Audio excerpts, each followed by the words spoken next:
听众朋友，大家好。4月16号是世界噪音日。那台湾睡眠医学学会呢，首度针对了全台进行了睡眠噪音困扰的大调查，其中发现有60%的民众表示，曾经因为噪音被中断了睡眠。那更有20%频率已经成为了慢性失眠的标准之一，可见噪音已经成了台湾失眠的元凶。那其中打鼾呢为最常见的夜间噪音，非独居者有高达80%曾经因为打鼾导致失眠。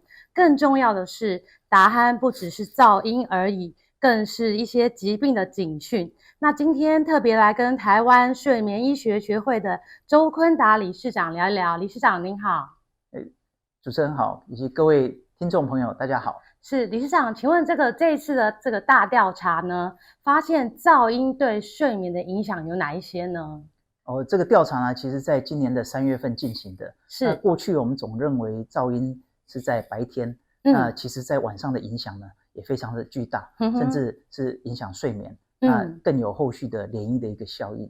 那在我们调查将近1200位国人之后呢，那发现这样的影响呢，果然跟我们这个认知的呢，其实是差距蛮大的。那包括呢，这个有2/3，大概60%的民众呢，他们在晚上呢，会因为这个噪音呢，那睡眠受到干扰。那这样的比例呢，也是60%以上呢，每周都至少1天以上。所以甚至会造成第二天的这个工作表现、学习上的影响。那百分比呢，也是60%以上。哇，那很高欸。对，60%。对，那甚至是影响生活品质，是生活的负面影响。所以以这样的比例这么高来讲的话呢，那当然有各式各样的这个噪音声音的来源啦。那像我们这个住在旁边的这个车子啊，车水马龙啊，对，这个住在大马路旁边的，对，这就会造成很大的影响。对，但是其中有3%呢，叫做人因噪音，由人造成的，人为的，对，人为造成。那其实就是打鼾啦。那如果我们再进一步去调查，问这些民众的话，就是有床伴的这个旁边有睡人的，旁边有睡人的，对，就问他说，那你旁边的这个床伴呢，会不会打鼾？有80%的患者呢是会回答是有的。是。那这样会不会影响到他的睡眠，造成他的失眠？应该会吧。对，而且很严重，也是80%。对。所以其实这样的影响呢，不可谓之这个很小了哈，其实是影响蛮巨大的。那这些噪音的影响呢，一般其实如果是安静的这个睡眠房间啦，如果真的是这个相当理想的环境，大概是20分贝。那20分贝到40分贝，这个当然越高，当然就是影响可能越大。对，20到40分贝，一般是20就是很安静的，就是很安静的。对，那20到40还可以啦哈。45以上大概睡眠就会中断。45以上大概是什么声音啊？像如果时钟在走的那个，那个都大概在20到40当中，所以那个还好。对。那一般其实如果是像我们现在这样，应该大概都是20几分贝，所以这样子都还好，都不会打扰。当然不能讲话，不能讲话。对。那一般讲话可能就大概30多。是。那如果大家其实到50分贝以上的话，大概就会焦虑了。在旁边听的人就会焦虑。那我们打鼾可以到达50分贝，所以打鼾平均就会影响。对，这个是以色列的调查，大概男生51分贝，女生50。所以其实这样的鼾声就已经有相当有影响力了。那其实如果在医疗上呢，其实如果是50分贝以上呢，它也是会影响心血管的疾病，为什么跟心血管有关？增加40%的风险。是。那这个影响心血管以外，糖尿病，比如说60分贝、65分贝以上，大概就增加糖尿病的风险。所以它的分贝声音越大，跟心血管疾病的关系越大。对，糖尿病慢慢这些疾病都会出来。那它的关联性在哪里？其实这个人就是以前就是日出而作，日落而息嘛。对。那晚上没有光线，没有声响，那大家就开始睡觉。对。但是呢，现在这个声光效果的影响，或者是你不愿意的，就是噪音这一类的，其实都会干扰你的睡眠。那正常在白天应该交感神经很兴奋，所以兴奋就是你要应付环境敌人来，你这个我们要观察这个草原上我们的敌人会不会来袭但是到了晚上呢，因为没有光线，大家要找可以遮蔽可以休息的地方，所以身体也是啊，像我们的一些压力的激素这个荷尔蒙肾上腺素这些在白天高，到了晚上就要降下来了。对，但是你晚上如果一直在想警报，那同样的，我们这个身体里面有警报，我们这些压力的荷尔蒙，肾上腺素也好这些都会维持在一些高档所以它变成这种日夜周期，该休息的时候没有办法休息，那自然增加我们的这个心血管的风险。那后续提到的当然是糖尿病，当然是中风，这些都会受到影响。所以声音越大，那些疾病的罹患率就是风险越高。对，因为这跟我们客观感跟我们主观感，这刚刚是客观的事实，跟我们主观感觉的是一样的。越大的声响，我们开始就皱眉了，然后开始就觉得心神不宁了，开始就觉得焦虑。是那这些反映在我们刚才讲的人因噪音，不只是打鼾。对，那打鼾呢，其实空气经过狭窄的呼吸道，就会发出声音。其实呢，有大概80%的患者呢是睡眠呼吸中止症。对，这个疾病好像就是近几年来常常听到。是。对，那有没有哪一些人他特别是这个疾病的高危险群呢？这个肥胖，年纪这个50岁以上，50岁以上，然后再加上这个一些男性男性，所以男性比较多。对，再加上一些附属的症状，例如说我们打鼾很大声，或者是中间睡到一半会醒来，像呛到一样。或者是有些打鼾打到呛到，对，像我们有时候常常表演给患者，他们都会笑出来，这样有那个都已经狭窄了，而且有点像猪叫声，但其实是已经阻塞了或甚至他已经在怒海求生了，所以这就不能一笑置之了。是所以有的患者甚至他很热心，还拍影片给我看。那你就看到他的呼吸道就是这个舌头这个左摆右摆，其实就是一直堵到了。那刚刚提到的情形，像是醒来那个都是已经塞住了，所以那个醒来都已经很严重了。对，或是说他这个打鼾，然后中间突然有一段静止了。对不对？对，所以这些都不能说是这个美梦正甜啦那这不是这样说的应该是说它对于健康的影响，在最近这几十年来陆续被大家这个所熟知啦。那美国我可以提一个数据，大概可能20多年前的话，他们这个有被诊断出来的是10%，经过了20多年的努力，20%，所以呢，没有被诊断的就将近是80%，那很多对，那台湾呢，我们相当于美国的10年前，是那真的有诊断出来的也是10%，那被诊断的实在太少了。对，因为这个是有数据的，我们正常如果是照这样。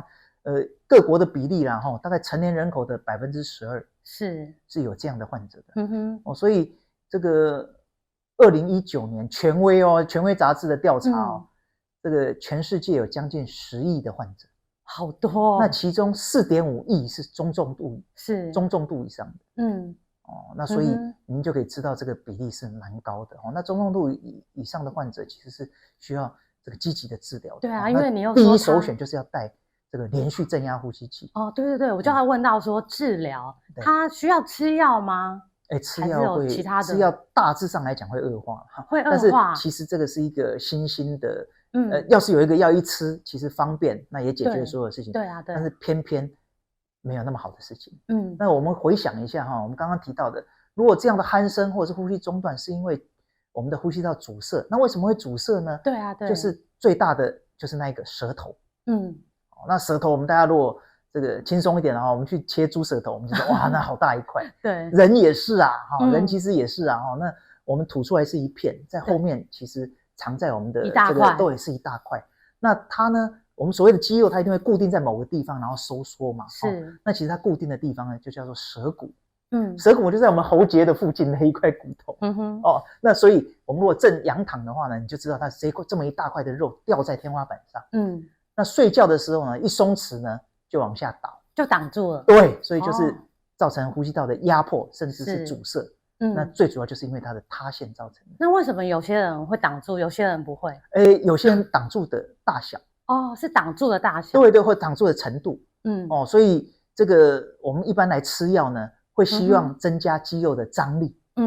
但你就像站卫兵一样，好好的在你的位置，对，固定在这边，但是一般不可能，就不会挡住，不是你势必会影响到睡眠啊，因为我们睡觉刚才提到的，它就是要放松啊，对，我们不可能吃一个让肌肉紧张的药，然后睡眠很好，这个分离，这个有基本上先天的一个限制啦，对，它就是矛盾啊，所以我们如果去看一些治疗呼吸综合症的这些药物在研发，其实你可以看到它很大的这个一个副作用就是睡眠受到干扰。对，你就是为了要增进睡眠，结果你吃药让睡眠干扰，没错。那这真的是有一点是抵触还没有很适合的药物。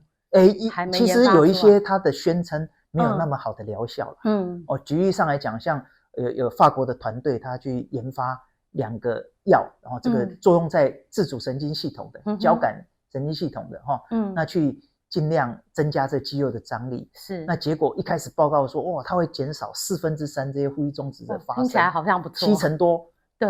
后来实作没有那么amazing 啊，没有那么多让人惊艳啊。是。那反倒是，如果是实际上给大家去使用的话，除了效果可能是有，但是呢，副作用你就知道了，它可能会睡得不好。那这个除了效果打折扣以外呢，那当然这些药其实你可以去吃。一天呢，如果是以自费200多块所以还是要自费，一个月6000多块啊，不划算。它是不是刚才提到这些，其实在研究当中。对，你如果是要给患者开立，当然安全性上，如果是过去已经有这样的药了，当然没有问题。对，问题是它叫做 off-label use， 就是它不是在标准或是合可的适应症以内的，那当然是自费啊。对，虽然安全，你可以知道，大致上这个是有经过认证，安全不太会有问题，但是效果在这边，健保它如果不在我们核准的适应症里面，那你开立健保的话，当然会有问题。那同样我刚才算的，如果一天200块，一个月6000块，一年不是7万2吗？对啊，其实也不小啊，那甚至比呼吸器的价格都还高出许多。所以这个我后来就实际上问患者，那你要带机器还是吃药？是，那因为实际上已经给他试过了，对啊，对，他就不选择吃药了。那你说带机器是什么机器？刚刚提到的这个是因为塌陷造成的，对，特别是在睡觉当中。那其实这就是我们必须要靠一个叫做连续正压的呼吸器，也有叫做持续阳压啦，反正就是持续的，而且是有一个压力施加的，让这个狭窄的呼吸道我们去把它打通，把它挡住的部分让它打通的呼吸道。你要粗略的用灌气球，这个也可以这样讲，但是当然是比较温和，比较这个慢慢贴近我们的这个观感感受。这个其实这个在近年来已经有很大的一个进展了。但是必须要提到了这个对于民众来讲，一个额外的一个负担，当然会是一个考量。不过要就长期的这个影响来考虑了。我举例上来讲，在疫情的期间，你要大家戴口罩，对，会不会影响睡眠？保证会。会啊，不舒服。对啊，但是其实久了就习惯了，一天2天拿掉，1个月拿掉，对，1年大家现在戴口罩几乎就太习惯了，对，太习惯了，看到人家戴口罩也不会觉得奇怪。对，在疫情之前，我胸腔科医师我一直戴口罩，会被质疑哦，有的甚至其他来包括医院评鉴的委员说，你为什么不是跟外国一样是面对病患呢？然后到疫情之后，大家就没有话讲。对，所以其实有的时候就是看需要不需要，但是良药苦口嘛。是，既然药是苦的，但是它是对你有帮助啊。对，其实应该不能等事情发生之后，我们再来去做补救。我一位患者31岁，是，什么病都没有，鼾声如雷，胖胖的，然后中风了。30岁中风对他后续生活的影响，好年轻就中风是，然后后来发现有高血压。那高血压不应该啊，高血压一般60-70岁，血管变硬，这叫做原发性高血压。这个年纪大慢慢会出来的。是30几岁血管这么好，怎么会？所以呢，在很年轻的高血压的患者，甚至心血管疾病患者，都要去查睡眠。是所以我们的学会在去年也是联合心脏学会、胸腔学会，我们这个一起发了一个共识。其实睡眠呼吸综合症在心血管疾病的百分比是蛮高的。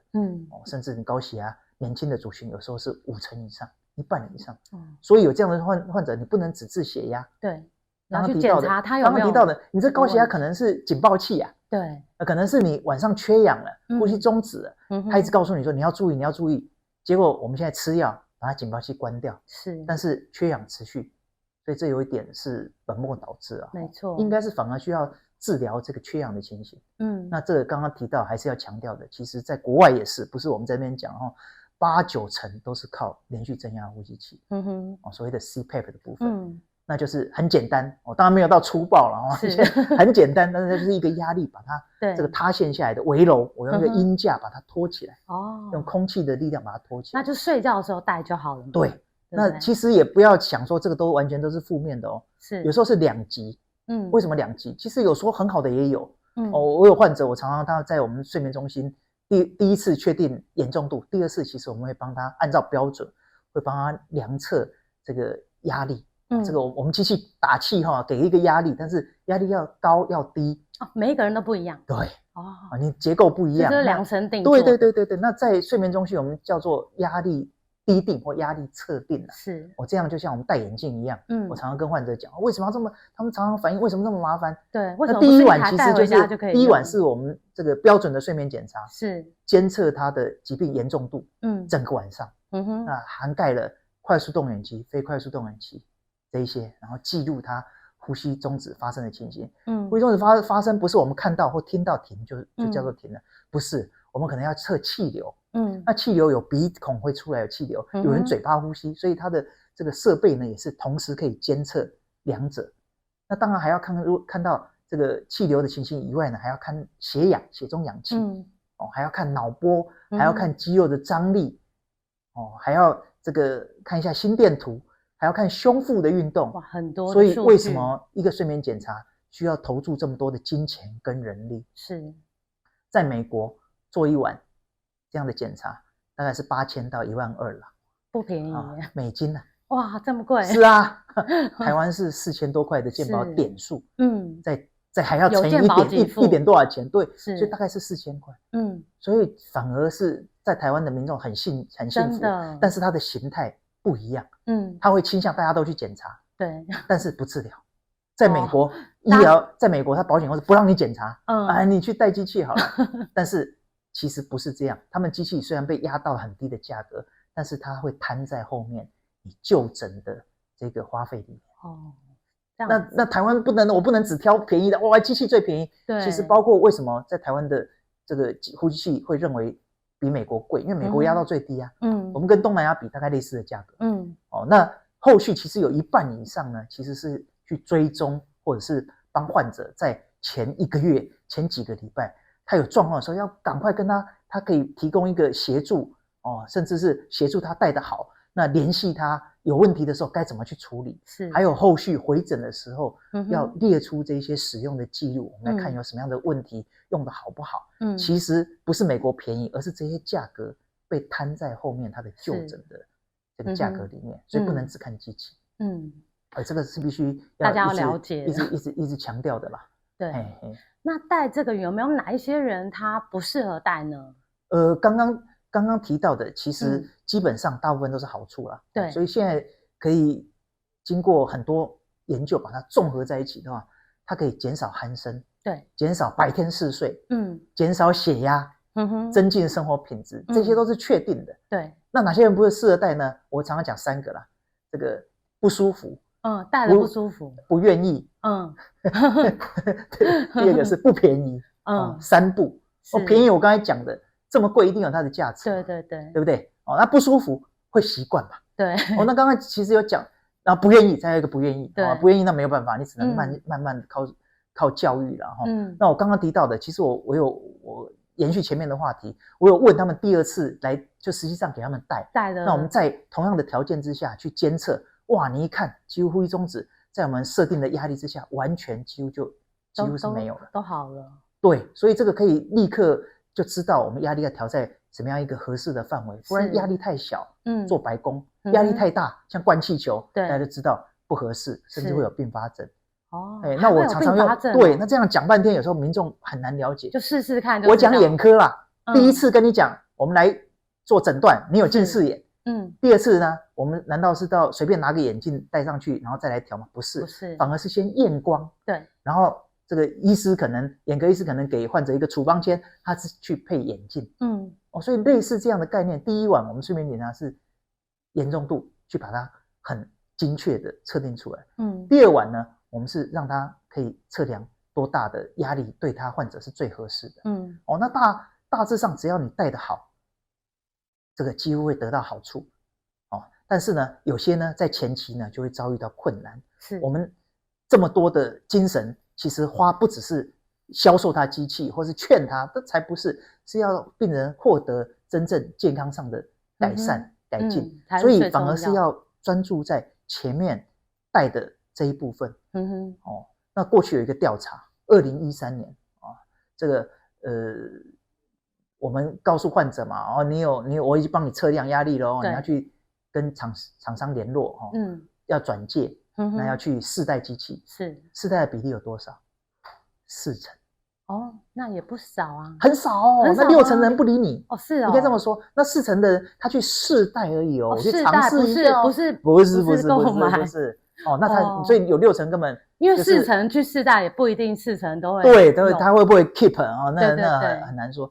但到最近其实我们靠着反复的卫教，你来我把这个你测试的结果甚至图形我展示给你看，那跟你讲长期的这个好处，或者不戴长期的坏处，那中间发生什么问题，我们可以怎么样去试戴，包括你白天的时候可以戴在身上，戴着看电视也好，或是尽量融入晚上的睡眠，但是循序渐进的，可以采取一系列的方式来增加这个接受度。那再来的话呢，就是中间有什么问题，面罩的话呢，那配合这个协力的厂商，他有这个服务的人员要去协助患者来改善。那刚刚为什么提到协力厂商？其实健保在这一块的话呢，可能我们学会也一直在呼吁啦。那其实我们可以投注的医疗非常的有限，而且吃力。那以刚才的经济效益来讲的话，我如果4000块美金跟4000块台币，对，跟美国的8000块到12000的美金，这个当然是高标了但是你随便这个一比60倍，你不要60倍嘛，你一增加个2倍3倍，你只要跟国际也许可以稍微少一点。那对于睡眠中心的维持，或者是我们长期的投资，那可能就是一个很大的注意嘛，对不对？不然我花了这么多人力，结果赔钱。这个杀头的生意有人做，赔钱的生意几乎不太容易长期维持了。没错，短期的热情当然可以维持，长期真的不太行。所以我们设计了一个这个透过学会的各个专家包括我们这个台湾睡眠医学学会包括我们的这胸腔及重症教育学会，其实我们也跟这个健保署提一个这个叫做这个连续正压呼吸器的试办方案。我们财务可能会影响很大，但是没关系，我们有限的人，我们来先这样来试行。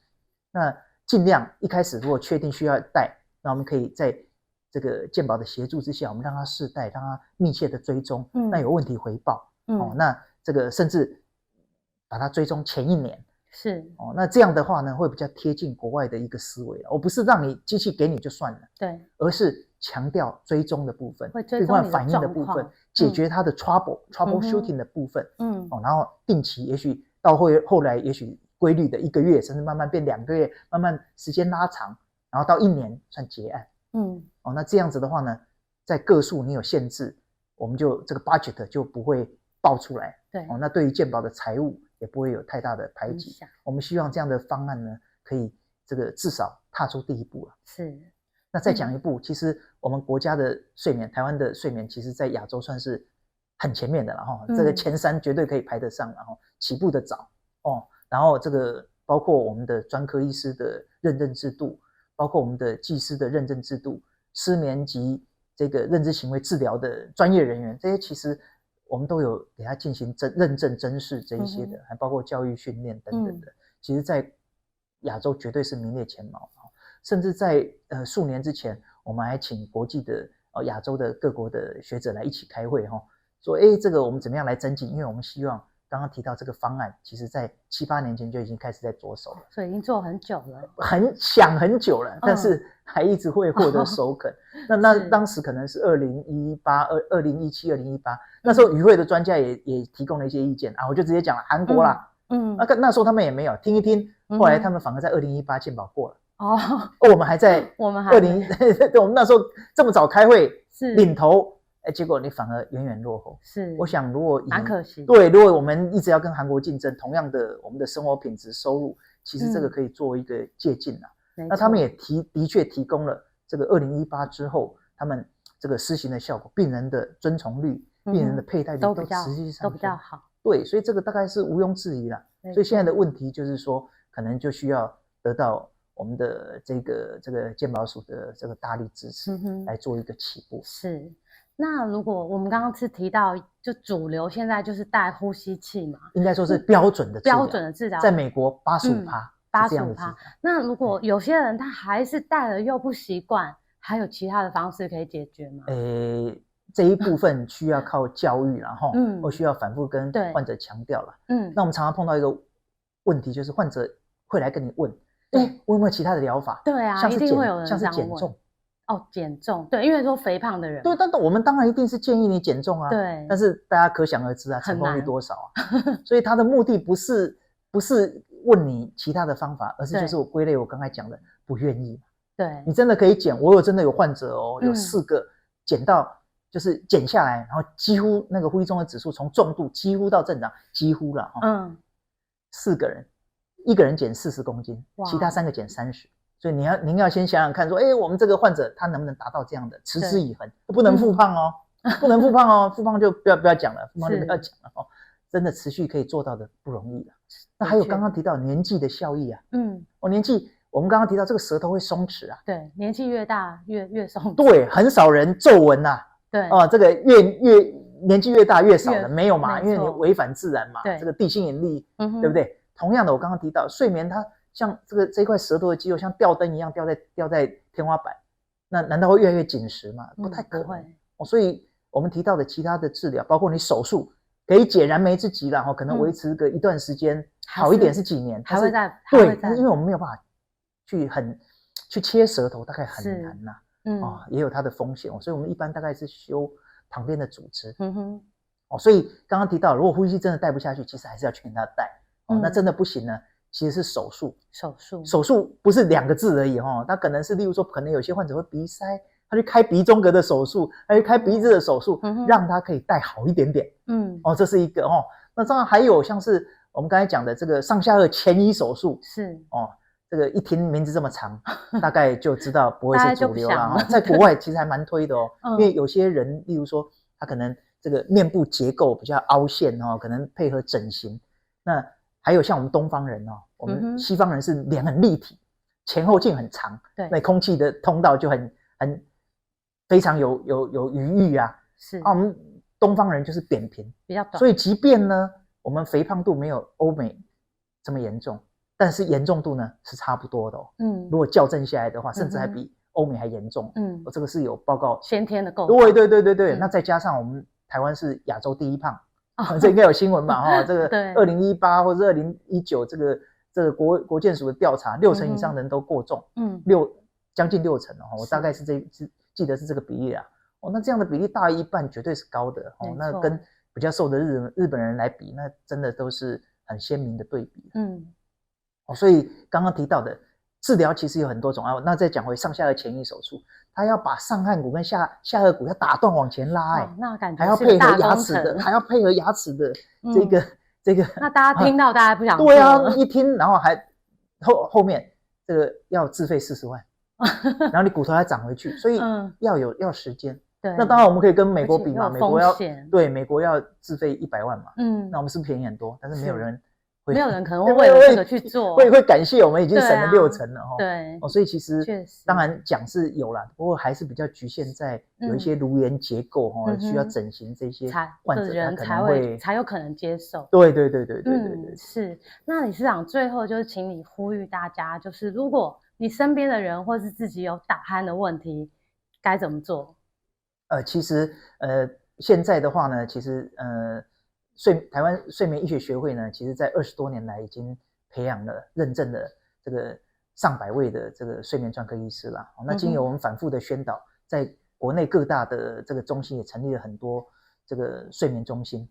那呼吁这个民众有类似的发现、类似的困扰，应该要及早诊断及早就医、及早诊断跟及早治疗。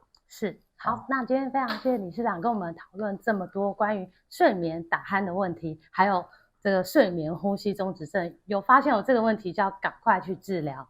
谢谢理事长。好，谢谢主持人，谢谢各位听众，谢谢。